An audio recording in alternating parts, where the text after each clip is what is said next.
Hey friends, so Jason Womack here coming at you from Montgomery, Alabama. I just want to give you a little bit of an intro to what we'll be doing together during our sessions. So first off, you'll hear me say this throughout our presentations. There are 3 things to do to change life. Change my life, change your life, for you to change someone else's life. I'll go into these in more detail. First thing you can do is make awkward eye contact. So what that looks like in a day-to-day is actually pausing to notice the person on the other side of the table, other side of the hallway, other side of the screen. Number 2 is to engage in some kind of a meaningful conversation. So that means we're going to talk about something that's interesting to you. Meaning you are going to talk about something that's interesting to them. And then the third thing is to figure out some way to follow up later on. And I know some of us are built or designed to solve problems as they come in, to fix everything right now. I'm going to challenge you to find a way to hear what someone's saying, to watch them very carefully, and then at the points where you can, figure out some way to follow up later. So as other folks are looking to, I invite us to rally around, circle around. I love to think on paper. Some people call it journaling, because when I think on paper, I actually slow myself down a little bit. I actually let myself see what I say, because I think fast. I know I'm not alone on this. So the invitation to you is going to be to pause, to slow down. I call it reflection. And what I'm going to invite you to do is to experiment or experience what it's like to see clearly.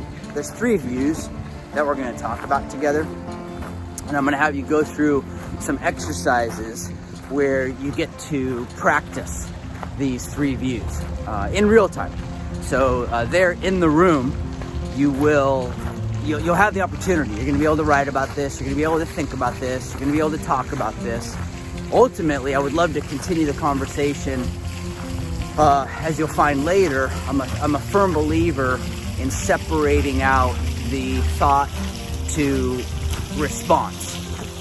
Sometimes if I let myself pause in between stimulus and response, what winds up happening in the response is a little bit differently. I don't know if anybody else has ever found that. So as you're sitting there wondering, as you wander through the day today, my invitation to you is going to be to watch what you see, and then watch what you see, and then what thought comes to mind about that thing that you see.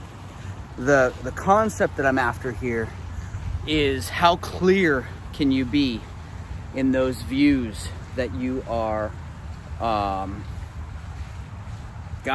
in what you're noticing, in what you're ignoring, and in the problems that you're deciding to attend to, the problems that you're deciding to solve.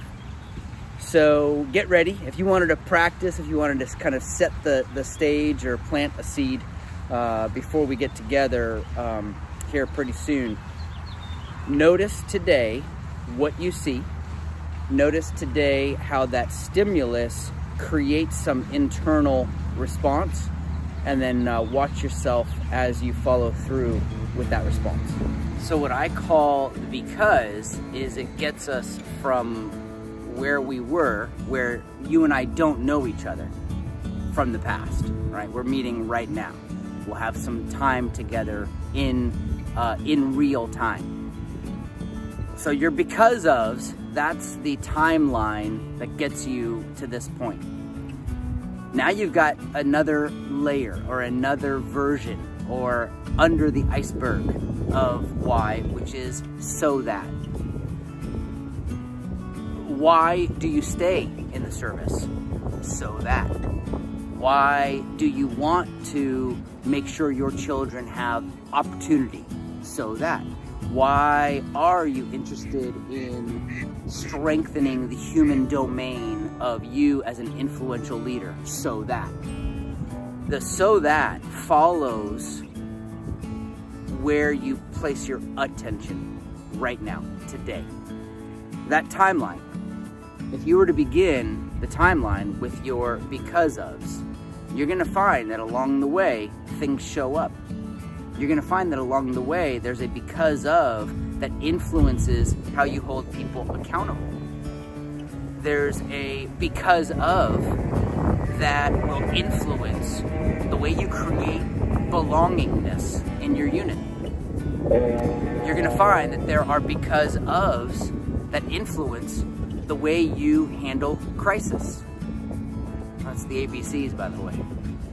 So how you hold people accountable, how you create belongingness in your unit, and how you are going to manage yourself during crisis. If you take a look at your because ofs, gang, that's what's going to influence you as an influential leader. Now going forward, what are the so that's? Or maybe the question that we need to explore is, how can I position myself? How can I gather information? How can I reflect on my experiences? How can I collect insight so that I take all the goodness of the past and I apply that into the future, and I check myself before I wreck myself? How might I respond the old way that is not going to hold water in this new future that we're all entering? How did I used to respond to holding people accountable, creating belongingness, managing myself during crisis? That as a leader, as always being watched, I can't continue doing it. All right, last little bit before I turn this over to when we get to be in real life together. My brain, your brain, our brains are doing three things during the day. There's actually some psychologists that think that we do these three things while we're sleeping, but here they go in no particular order that other than the order that I like to talk about them in. So the first thing that my brain does, or a thing my brain does, is it notices, right? So it's busy all day long. It is trying to figure out what's out there to pay attention to, what's out there to notice. If there's something that grabs my attention, it'll go that way. So depending on where you are right now watching this thing, you could be doing any sorts of things, noticing what's going on around you. The next thing that my brain is doing is that it's ignoring. It is fighting the urge to look around and take in information, and it is attempting to get rid of anything that is unnecessary at that particular point in time. And then the third thing that my brain is doing is it's solving the problem I give it. It's looking out for what is not right and how do I make it right. So whether it is making sure that the flag is not wrapped around the pole, or that the rubbish bin is not out in the middle of the street, right? My brain is designed to look around, to notice things, to actively ignore what is not important at any given moment, and then to solve the problems I give it. So I guess the challenge I'll leave you with is, what are you going to notice today? Can you make sure to notice the right things? What are you going to ignore today? And can you be conscious about what you're ignoring? But maybe the most important question that I can give to you right now, between now and the time we get together, and then after that for the rest of your lives, what problems will you choose to solve?